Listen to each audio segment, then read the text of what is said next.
A lot of institutionalized, corruption has come about in media, which was unthinkable a few years back.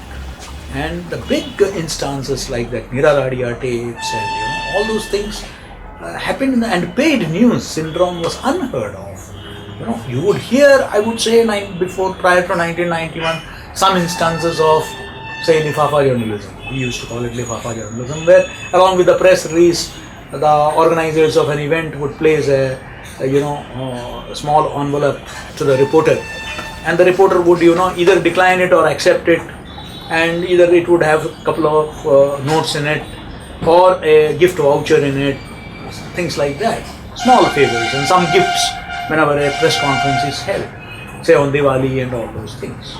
There is a flood of information, but a paucity of knowledge. Information has increased, but knowledge has got reduced. Then came a new breed of journalists who lacked ethical values, ethics, professional ethics, and whose only objective of coming into the field of journalism was to gain name, fame and fortune. Fortune was never for us a priority. We never came into the media. We knew that it would be a middle class existence throughout. But today they have become very aspirational, the younger lot. And for them, a larger cause is not it's the career and the money, the moolah, so to say, has become the most important aspect of their existence. And as a result, then increasingly, as I said, the ownership pattern has changed.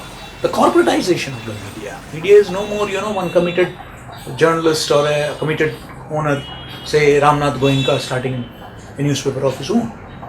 Today, as I said, that it has been corporatized. It's like, you have a famous CEO or a newspaper owner saying that, well, some people sell soap, I sell newspaper.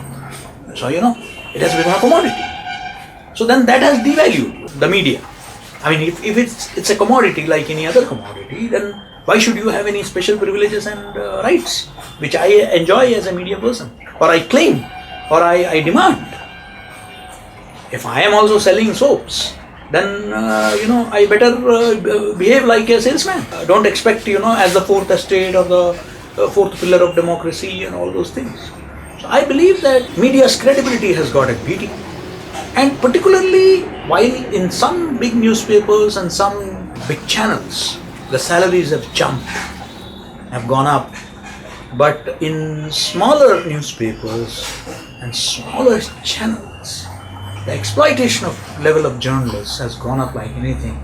And a flip side is certainly, we all were permanent employees of newspapers. So we never had the sword of Damocles hanging over our heads. We were never afraid of our jobs. Job security was not an issue for us. We were paid less. We knew by the 7th of the month, the salary would be in the bank or given to us. And we would write what we felt was right. But today, you have the contract system in a big way in the industry. The trade unions have declined in the media. And with the sword of Damocles hanging over your head, the employer holds the key. He would say that do this or else you're fired. So this hire and fire business has led to a situation where the journalist has virtually put his pen at stake.